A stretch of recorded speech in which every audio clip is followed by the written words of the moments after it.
ఇప్పుడు మీ జుట్టు రాలడం పూర్తిగా తగ్గిపోతుంది. ప్రిస్మోస్ బీ fall cure miracle herbal hair oil తో. నమస్తే, వెల్కమ్ టు సుమన్ టీవీ. నేను మీ సాయి. హైదరాబాద్లో గణేష్ లడ్డు వేలమనంగానే ఫస్ట్ మనకు గుర్తుకు వచ్చేది బాలాపూర్ లడ్డు. అక్కడ ఎవ్రీ ఇయర్ కూడా రికార్డ్ బ్రేక్లో ధర పలుకుతుంటుంది. ఈ సంవత్సరం 30 లక్షల వరకు ధర పలికి రికార్డు సృష్టించింది. అయితే అంతకు మించి రిచ్మండ్ విల్లాస్కి సంబంధించినటువంటి అక్కడ పెట్టినటువంటి వినాయకుడి లడ్డు 1,87,00,000. వినడానికే ఆశ్చర్యం కలిగించేటువంటి ధర అది. 1,87,00,000 రూపాయల ధర పలికింది ఆ లడ్డు.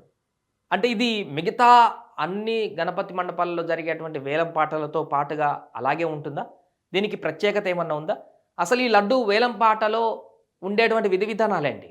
ఇక్కడ చాలా మంచి లాజిక్ ఉంది, చాలా మంచి పాయింట్స్ ఉన్నాయి.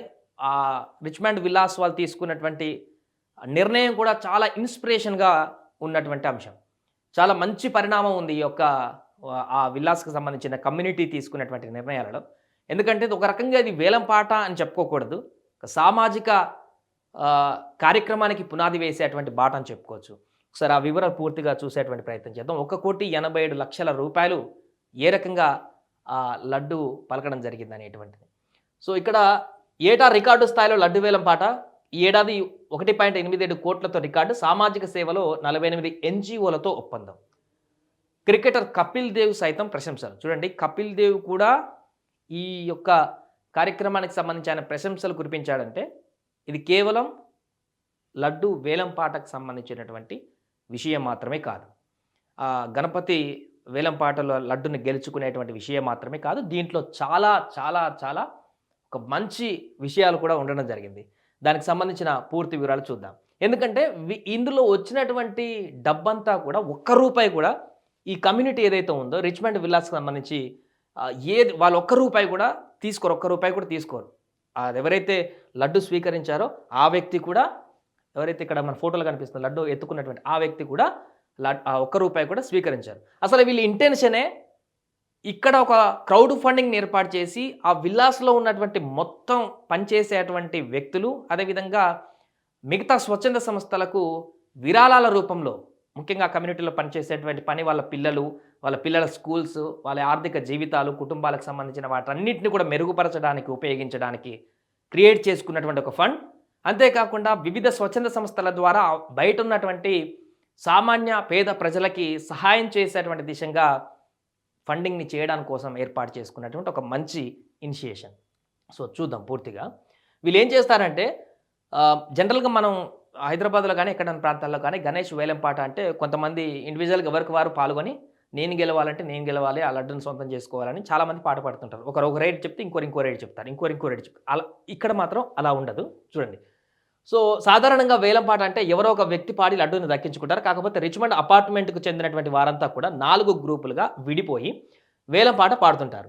ఎక్కువ మొత్తం పాడిన ఒక గ్రూపు వాళ్ళు వేలంలో గెలిచినట్టుగా ప్రకటిస్తారు. సో 100 మంది ఈ యొక్క వాళ్ళు కమ్యూనిటీలో ఉంటారు. దాంట్లో 4 గ్రూపులు అంటే 25 చొప్పున 4 గ్రూపులుగా విడిపోయి ఒక్కొక్క గ్రూప్ నుంచి కొంత అమౌంట్ బేర్ చేసుకొని ఒక్కొక్క పర్సన్ వేలం పాటలో పాడతారు. సో అయితే భారీ మొత్తం సమకూరుతుంది. ఒక అపార్ట్మెంట్కి చెందిన వారితో పాటు విదేశాలలో ఉన్నటువంటి ట్రస్ట్ సభ్యుల స్నేహితులు, కుటుంబ సభ్యులు కూడా ఈ వేలంలో పాటకు డబ్బులు ఇస్తారు. సో ఈ ఉన్నటువంటి 100 మందే కాదు, ఇంకా వీరి స్నేహితులు, విదేశాల్లో ఉన్న NRIలు, వీరందరూ కూడా వీరికి డబ్బులు డొనేట్ చేస్తుంటారు. 2016 నుంచి ఇది కొనసాగుతుంది. తొలిసారి 25,000 వలికినటువంటి లడ్డు ప్రతి ఏడు పెరుగుతూ ఈ ఏడాది 1.87 కోట్లకు చేరింది. గత ఏడాది 1.2 కోట్లు సమకూరాయి. వేలం ద్వారా వచ్చిన మొత్తం కూడా డబ్బును ట్రస్ట్ సభ్యులు సామాజిక సేవగా వినియోగిస్తారు. ఈ ఏడాది 48 NGOలతో ఒప్పందం కుదుర్చుకున్నారు. వారి ద్వారా అవసరాలలో ఉన్నటువంటి వారికి విద్య, వైద్యం అందించేందుకు ప్రణాళిక రూపొందించారు. సో ఇక్కడ వారు చెప్తున్నారు, లడ్డు ఎత్తుకున్నటువంటి వ్యక్తి కూడా ₹1 కూడా దీంట్లో తీసుకోమని చెప్తూ. సో వీళ్ళు 4 గ్రూపులుగా విడిపోయి పూర్తిగా వచ్చినటువంటి డబ్బు, ఇప్పుడు 100 మంది ఉన్నారు, దాంట్లో 25 మంది 4 గ్రూపులుగా విడిపోయి వేలం పాట పాడుతుంటారు. అయితే ఇక్కడ ఒకటి విషయం ఏంటంటే 25 మంది ఒక గ్రూపు మొదటగా ఒక 50 లక్షలు పాడింది అనుకోండి, రెండవ గ్రూప్ 60 లక్షలు పాడింది అనుకోండి, మూడవ గ్రూపు 70 లక్షలు పాడింది అనుకోండి, నాలుగవ గ్రూప్ 80 లక్షలు పాడింది అనుకోండి. జనరల్గా ఎవరైతే ఎక్కువ పాడారో 80 లక్షలు అనే దగ్గర మనం లాక్ చేసి మిగతా అన్నీ కూడా క్యాన్సిల్ చేసి 80 లక్షలు ఉన్నటువంటి వాళ్ళ వ్యక్తికి లడ్డుని ఇస్తుంటాం. కానీ ఇక్కడ అలా ఉండదు.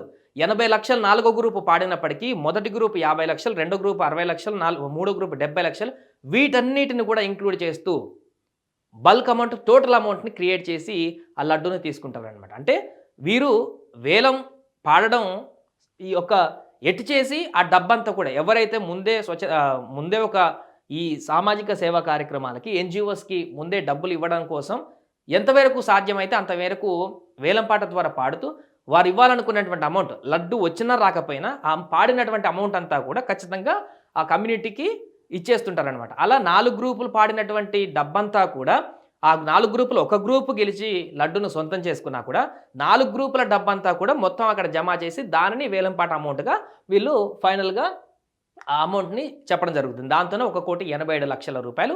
ఇక వీళ్ళు 4 గ్రూపులు పాడినటువంటివే కాకుండా వీళ్ళ స్నేహితులు, బంధువులు, ఇతర దేశాలలో ఉన్నటువంటి ఎన్ఆర్ఐలు కూడా వారి యొక్క అమౌంట్ని కూడా వారికి ఇన్ఫార్మ్ చేయడంతో అప్పటికప్పుడు ఆ అమౌంట్ అంతా కూడా క్యాలిక్యులేట్ చేయడంతో వచ్చినటువంటి అమౌంట్ 1.87 కోట్ల రూపాయలు అనమాట.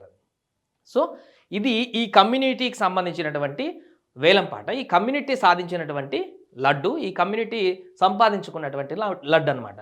సో అందరూ కూడా ఈ కమ్యూనిటీలో ఉన్నటువంటి వారందరూ కూడా దాన్ని పంచుకుంటారు.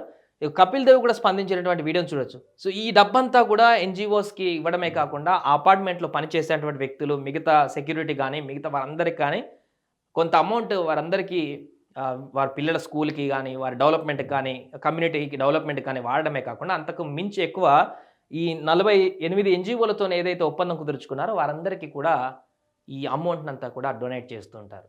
వారికి ఆ ఎన్జిఓల ద్వారా పిల్లల విద్య, అదేవిధంగా వారి భవిష్యత్తుకు సంబంధించినటువంటి కార్యక్రమాలన్నిటి కూడా దీన్ని పూర్తిగా ఉపయోగిస్తారు. అసలు వీళ్ళు మొదలుపెట్టిందా ఆ ఇంటెన్షన్ తోటి.